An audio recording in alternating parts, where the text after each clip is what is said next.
Stop making your job as a notary so complicated. Stop overthinking the process. Stop overthinking what your responsibilities are as a notary. You guys are making it way too hard. So in this video, I just want to break down what your job is, your only job as a notary public. I have broken it down into 4 steps for you guys, or 4 categories for you guys, so that I can make sure that I explain it as thoroughly as possible. So for all you new notaries out there that are a little bit confused by what exactly it is to be a notary or what you're supposed to be doing as a notary, please listen up. Also, some of you vets out there, you may need to listen in as well, because quite frankly, some of you guys are a little misguided on what you guys are supposed to be doing and what you're not supposed to be doing as a notary. So as I said, 4 steps, let's get into it.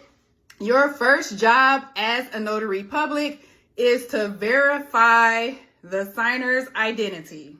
That is your number 1 job as a notary. Verify the signer identity. And what that means is you check for those valid forms of identification. You check the IDs. You make sure that the people who are signing the document, that includes the main character, as well as any witness that may need to be on there. You check everyone's ID. You verify that they are who they say they are. That is your number 1 job as a notary, right? Number 2, to act as an impartial witness to the signing of legal documents when necessary.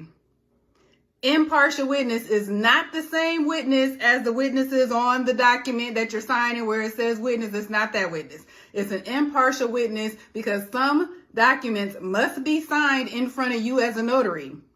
In those situations, what you are doing is you're acting as an impartial witness to the signing of that document. That is your other job, second job as a notary, right? Again, I'm breaking this down into 4 steps just so I can explain each little section really as thorough as possible. The third thing is for you to ensure that everyone involved in signing the document that they put before you to be notarized understands the document. That does not mean that you need to understand the document, notary. That's not what that means. It means you simply make sure that, hey, does everyone understand what we are about to sign? That's it.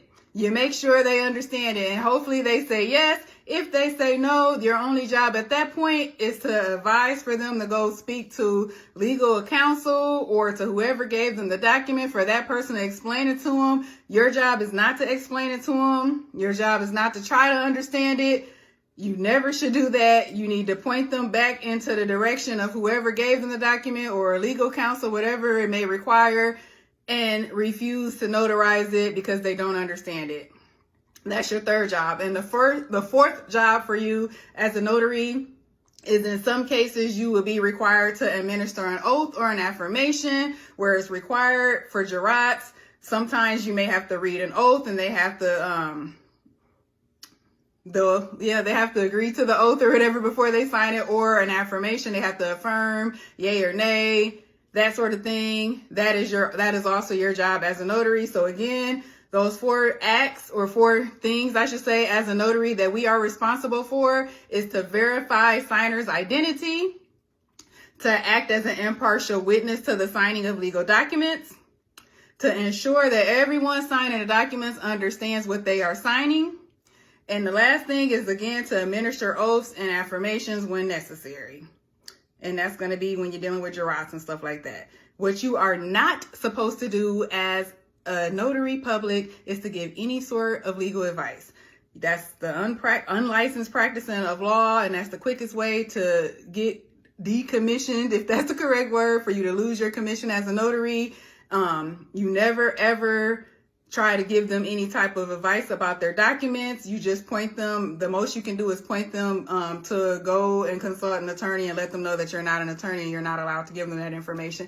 Also, again, like I said before, you never try to explain their documents that they bring to you to get notarized. You never try to, even if you know what they are and you're familiar, you do not explain the documents to them. That is a big no-no, and it kind of it's a gray line there with practicing the unlicensed practice of law. So that's why you do not explain those documents for them.